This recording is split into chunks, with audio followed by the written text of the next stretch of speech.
This program is presented by Birch Gold Group, the precious metal IRA specialists.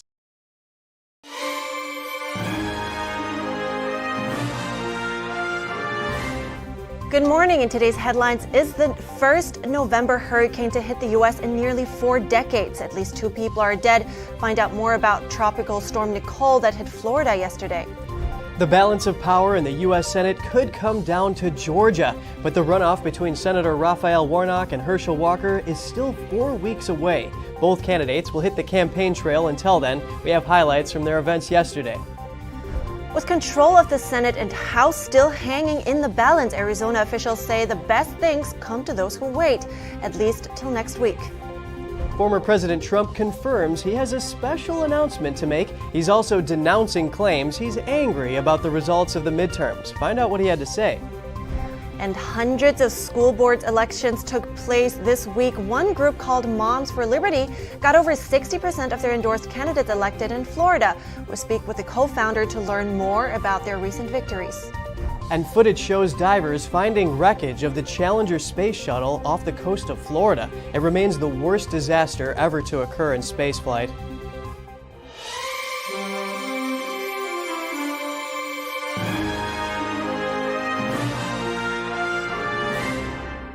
Good morning. Welcome to NTD. I'm Kevin Hogan. And I'm Evelyn Lee. Good morning. Today is November 11th. It's also Veterans Day. There will be a grand parade in New York City on Manhattan's 5th Avenue, by the way. Yes, and you'll be happy to know that we'll be live streaming the event on our website from 1 o'clock Eastern Time.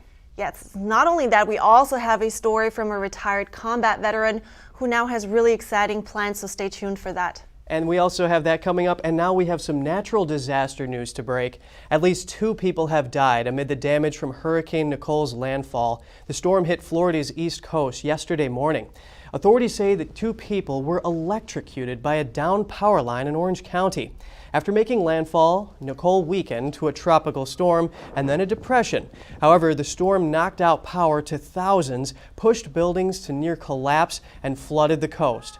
Almost 50 beachfront buildings, including 24 hotels and condos, have been deemed unsafe after Nicole hit Volusia County. Another 11 structures on Daytona Beach have already been deemed compromised. Officials say the damage along the coastline is unprecedented. Nicole was the first November hurricane to hit the U.S. in nearly 4 decades.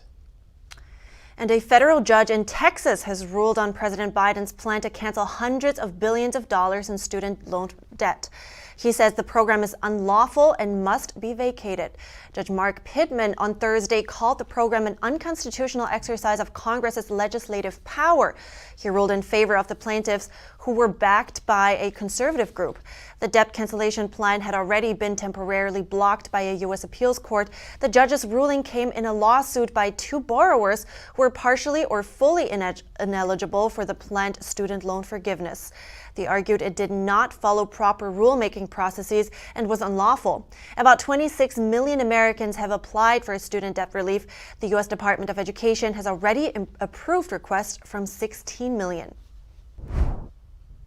With 200,000 votes left to count, Democrat Tina Kotek declared victory yesterday in the highly contested Oregon governor's race. Republican Christine Drazan has not conceded. The Drazan campaign said yesterday that they will continue to exercise patience as they await additional clarity. And the balance of power in the U.S. Senate could come down to Georgia. That's if each party secures an undecided seat in Nevada and Arizona. Georgia's candidates will need to keep campaigning to maintain their momentum. The runoff election will be held December 6th. NTD's Jeremy Sandberg has more from both candidates' campaign events yesterday. The stakes in this race could not be higher. Senator Ted Cruz joined Georgia's GOP nominee for U.S. Senate Herschel Walker at a rally in Canton on Tuesday. They knew the media would lie about him. They knew they would attack his family. They knew they would demonize him. And he stood up and said, I don't care. I will answer the call. I will stand and fight for the people of Georgia. Herschel Walker! Walker warned Georgians of the risks of complacency, emphasizing the high stakes of the runoff. Because if we sit on the sideline, we will not recognize this country again. They want to change everything about this country. They want to change it. And I said, right now, we got the B team in. We got the B team in, it's time to put the A team in. He reminded his supporters to get out and vote in December's decisive election. Tell your friends to get out and vote. This is the most important election of your lifetime. It's coming December the 6th. Raphael Warnock. Meanwhile, incumbent Democratic Senator Raphael Warnock rallied his troops in Atlanta. We know how to win a runoff. Now, that doesn't mean it's going to be easy. And they're going to throw every dollar at us that they can. Georgia's U.S. Senate race has been one of the most expensive in the nation, but Warnock has largely outspent his opponent. The Federal Election Commission says Warnock raised over $123 million this election cycle through October 19th, while Walker has raised around $38 million. Warnock told his supporters that the very future of America was at stake in the election and urged them to vote. Let's win this thing one more time. Let's build a Georgia that embraces all of our children. Let's get it done. If the parties split the Senate races in Arizona and Nevada, Georgia's runoff election will determine control of the Senate. Jeremy Sandberg, NTD News. 3 days after Americans went to the polls, the political world still remains in a state of nervous apprehension, with the nation's gaze on two western states, Nevada and Arizona. Here are the latest numbers. In the Nevada Senate race, Republican Adam Laxalt leads Senator Catherine Cortez Masto by about 2%. In the Arizona Senate race, Senator Mark Kelly leads Republican Blake Masters by just under 6%. Meanwhile, in Arizona's race for governor, Democrat Katie Hobbs is still holding on to a 2% lead over Republican Kari Lake. And in the Nevada governor's race, Republican Joe Lombardo leads Governor Steve Sisolak by about 4 points. Arizona election officials have told the media that their ballot counting might be delayed until next week. NTD's Daniel Monahan has more. But I'm here to tell you the goalposts have changed. In Maricopa County, Arizona, officials initially said the votes would be counted by Friday. But heavy turnout amid voter enthusiasm has caused delays.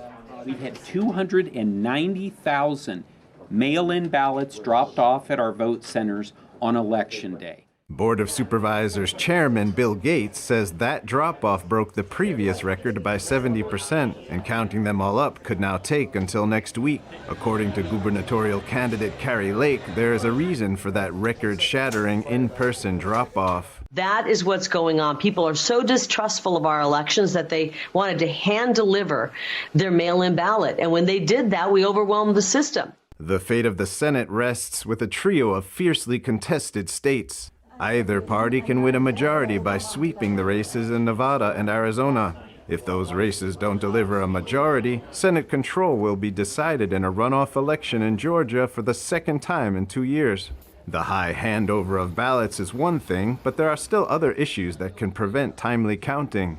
Additionally, there are 15,000 ballots that are currently in curing status. Curing means to fix ballots with a non-matching signature or no signature. This is done by contacting the person via phone, text, or email to make sure they actually sent or dropped off the ballot. Meanwhile, as the counting continues, Arizonans are waiting to learn who will lead them through the challenges that lie ahead. One such challenge is the scourge of fentanyl, which is wreaking havoc across America with unprecedented overdose numbers. A Mexican national was recently arrested for smuggling more than 70 pounds of fentanyl pills across Arizona's southern border. Kari Lake reacted on Twitter saying, "Know this, I am not at all distracted from the issues. I am currently assembling a team to successfully execute our border policy on day one." That's unless her opponent, Katie Hobbs, has something to say about that. Daniel Monahan, NTD News. John Fetterman and Josh Shapiro have won Pennsylvania's Senate and governor's races, but an undercover video raises concerns about possible illegal campaigning for Democratic candidates at a Philadelphia polling center. NTD's Arlene Richards reports. Project Veritas, a nonprofit organization that investigates and exposes corruption, has a new video. It shows men at the entrance of a Philadelphia polling center on Election Day, providing information on Democratic candidates. Anyone need Democratic Party information? You good? So you're telling me I should vote John Fetterman, I should vote Joshua Shapiro? If you vote Democratic, all of them are the Democrats. You only got one against one. The video, posted on founder James O'Keefe's Instagram account, shows one man saying this. I know, I think here's the Democratic standard. Okay. Here's the ballot. For Democrat, for the common man, and this guy got a lot of money, you want some tax shelter. That's the way to go. Flyers for Democratic candidates were posted at the door. O'Keefe said the men were engaging in illegal electioneering. What is electioneering? It means to actively campaign on behalf of one party. So what's illegal about that? Pennsylvania law requires all persons to remain at least 10 feet distant from the polling place during the progress of voting. There are exceptions for persons lawfully giving assistance to voters, such as election officers, clerks, and machine inspectors. But it's not clear if these men fit the exceptions. What do you do, Rudy? Do you work here, or I'm a committee person. do you work with the office here? I'm a committee person. Philadelphia County has a guide that details key items the law says shouldn't be happening outside of polling places. For example, handing out campaign materials and telling voters which candidates to support. In another Veritas video, a Chinese translator who works for the election board also favors Democrats. I asked you to vote the Democrats on the... Meanwhile, over at a ballot box near a Philadelphia elections office, I'm going to talk to someone that works at the Board of Elections and I'll let them know these keys are here. They're obviously some sort of elections keys. Basically, I came around the block and I realized that there's a set of keys on top of this ballot box. Arlene Richards, NTD News, New York. Former President Trump says he will be making a special announcement next Tuesday. He put out a press release yesterday. The event will be held on November 15th at Mar-a-Lago at 9 p.m. Eastern Time. Trump also fired back at reports claiming he's angry about the outcome of the midterm elections. He says it's a fake narrative from corrupt media. Trump said in his Thursday post he's not at all angry and very busy looking forward into the future. Trump specifically called out the New York Times. One report from the newspaper claims Trump blamed his wife and Fox News host Sean Hannity for advising him to endorse U.S. Senate candidate Mehmet Oz. Trump says the story was made up out of thin air with no sources. And hundreds of school board elections took place on Tuesdays, while there were races where some candidates ran unopposed and others where conservatives replaced liberal-leaning boards. Moms for Liberty was able to put 61% of their endorsed candidates on Florida's school boards. I spoke to the co-founder to find out more. Joining me is Tiffany Justice. She's the co-founder of Moms for Liberty and a former Florida school board member. It's good to have you. It's so nice to be here. Thank you for having me. Well, I'm excited to talk about this because to get some insights from you, because you had successful campaigns in local school board races. So tell me more about that. Yeah, we had a great Tuesday, and we were really excited. We started celebrating before Tuesday, to be honest, because we had 270 endorsed candidates across the country that were on the ballot for that election, for the midterm election. And these are school board members. Our chapters only endorse in school board. And so for us to be able to, in less than 2 years, mobilize parents who have never run for office before, who have never run political campaigns, to have 270 candidates endorsed, and then it's looking like about a little over half of our candidates actually are making it into office. One on Tuesday. So for us, just a really exciting day, considering that many of these people were up against incumbents who have kind of an edge in the election process anyway, and lots of money coming from the teachers' unions. And we did not put any money into these races. It was all about the passion on the ground. So just very exciting stuff happening across the country. Yeah, interesting. Talking about on the ground, what have you been seeing there? I mean, what do you hear from conservative parents about what they are hoping to see from the school board? Yeah, so parents are really excited about the school board members that they have elected, because now these are pro-parental rights school board members. These are school board members who recognize that parents have that fundamental right to direct the upbringing of their child. That's not a right the government gives them. It's not a right that the school board can take away. And so I served as a school board member. I know how important that is. Tina did as well. So I'm just excited about that. The other thing that we really hope these school board members will focus on, and we're going to help them to do, is to focus on student achievement. You know, as well as everyone across America, those NAEP scores came out, and we saw a continued decline among students across the country in their ability to read and to be able to do math and science. And so these school board members are going to put the focus back on achievement, back on merit. We want to make sure that kids are really learning in school. It's not a babysitting place. They go for 8 hours a day, and they shouldn't be learning about all this crazy stuff like gender theory, some pseudoscientific subject. We should be teaching kids about science, about math, about history, and most of all, kids should be learning how to read in school. And you did bring up a good point, an interesting point, that a lot of them that ran were first-timers. So what did they owe their success to, do you think, beating incumbents? They owe their success to really dedicated support. One of the things as a school board member that you realize very quickly is you can't get elected by yourself, and you certainly can't do your job without an army of parents behind you supporting good policies. And so this is the beginning of a beautiful relationship of candidates on the ground who are going to have the support of parents to be able to make wonderful change happen in their communities. So it's really due to the moms and dads and community members that believed in these candidates. Just an awesome start. We're just getting started, I promise you that. Awesome. Well, thank you so much for your insights, Tiffany Justice with Moms for Liberty. I really appreciate it. Have a great day. Thank you. Still to come, Twitter could be heading for bankruptcy. The social media platform recently announced that it is losing around $4 million a day.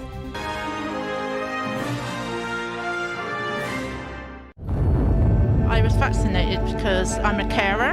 I've had all three, and I have the flu one as well. As far as the government is concerned, I believe they are doing the best thing for the nation. I just thought it was better that I get it done. I wanted to protect other people. The COVID vaccine has been hailed as a medical and logistical success. It's claimed that millions of lives have been saved, but there's growing evidence that the jab can have devastating consequences. They actually told my wife and two children that they had no hope, and if I did survive, it would be from the waist up. You take one for the team, so I took the vaccine, but now the team's run in the opposite direction. Just to let people know that when it goes wrong, there's like no help at all. This vaccine is not completely safe and has unprecedented harms.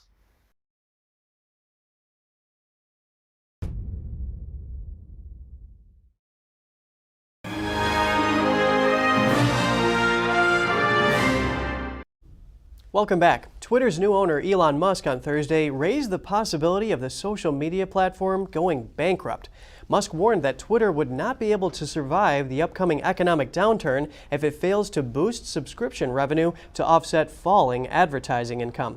This is exacerbated by several more executives resigning from their positions, as well as many brands pausing advertising since Musk took over, concerned that he will loosen content moderation rules. Musk has attributed the drop in ad revenue to activists pressuring advertisers. Speaking on Twitter's Spaces feature, Musk on Wednesday told advertisers that he aimed to turn the platform into a force for truth and stop fake accounts. Currently, Twitter is losing around $4 million a day. The U.S. Federal Trade Commission said it was watching Twitter with deep concern after the 3 privacy and compliance officers quit. These resignations potentially put the social media platform at risk of violating regulatory orders. And the city of Boston will pay over $2 million to a Christian organization for refusing to fly a Christian flag at City Hall. The legal battle that ensued in 2017 ended up going all the way to the U.S. Supreme Court. That's because the city approved 284 consecutive applications to fly flags from 2005 to 2017, but then denied a request to hoist a Christian flag. The Supreme Court ruled the city violated the free speech rights of the applicant based on his religious views.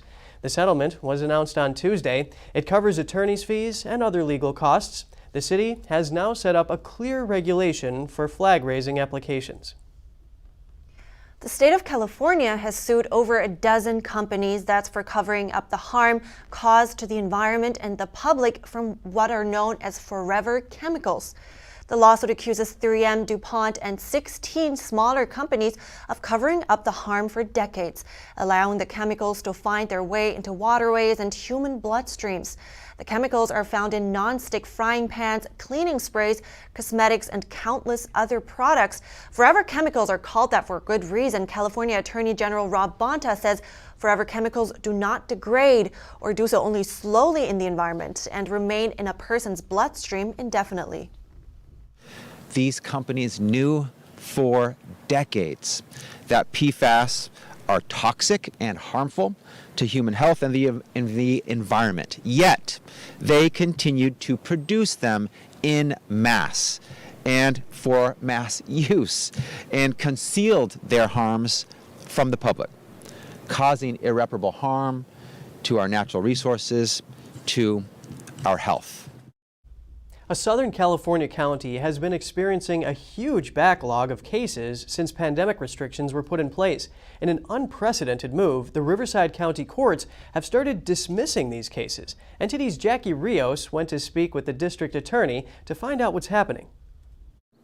The Riverside County courts are dismissing hundreds of criminal cases ranging from misdemeanor to felony cases in which many of the accused suspects are considered to be violent. According to Riverside District Attorney Mike Hestron, that's all due to a backlog caused by lockdown restrictions. Back in 2020, the county limited in-person proceedings and suspended jury trials. That made for a backlog of around 2,800 cases. Hestron said the sweeping dismissals are not happening anywhere else in the state.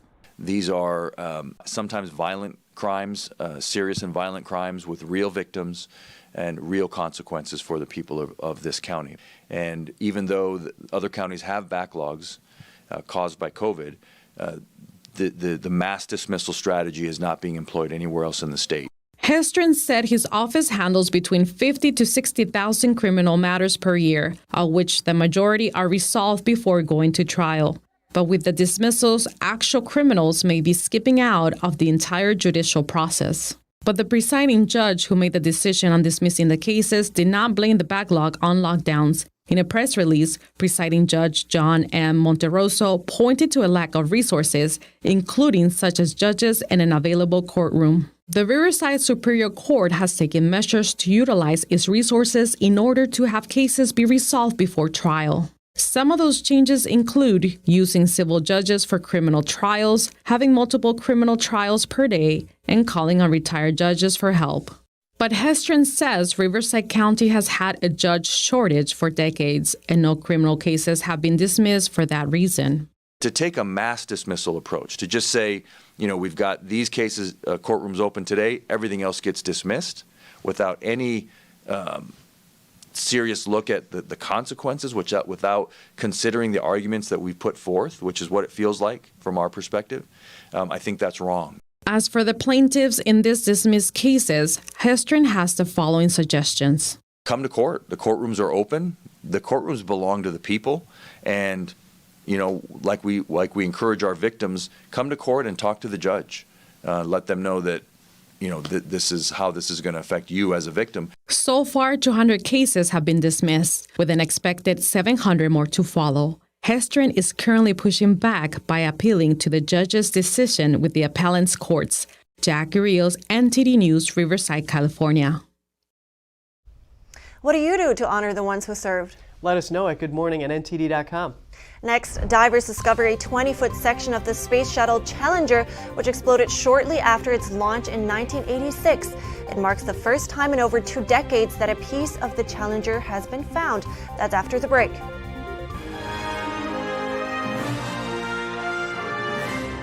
This is Stephen K. Bannon. I urge you to protect your savings from inflation by diversifying into a physical gold IRA from Birch Gold Group. Simply text the word NTD to 989898 and you'll get a free info kit on gold IRAs explaining everything. Hi, I'm Smokey Bear, and I made an assistant to help you out, because only you can prevent wildfires. Hey, Assistant Smokey Bear, call me Papa Bear, because I'm grilling up dinner. Do you get it? Yes. Good job. So, what should I do with all these coals? Don't just toss them out. Put them in a metal container because those embers can start a wildfire. I understand. The stakes are high. Ha, ha, ha, ha. See, Smokey thinks I'm funny. Right here, baby. The sooner you recognize the signs of autism, the sooner you can make a lifetime of difference for your child. Start by answering a few simple questions at screenforautism.org.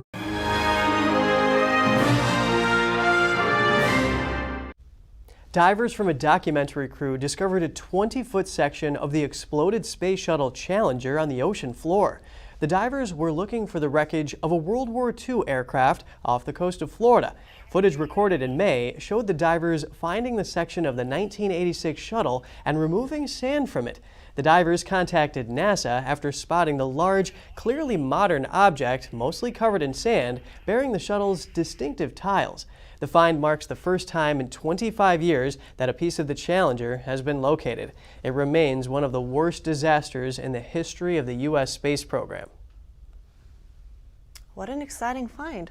Yeah, man, I feel for the people, Right. Well, but on that note, we have to end the show here. We're calling the wrap here. We'd love to hear from you before you go. You can share your thoughts and your story at goodmorning@ntd.com. So shoot us an email if you'd like. Thanks for watching. I'm Evelyn Lee. And I'm Kevin Hogan.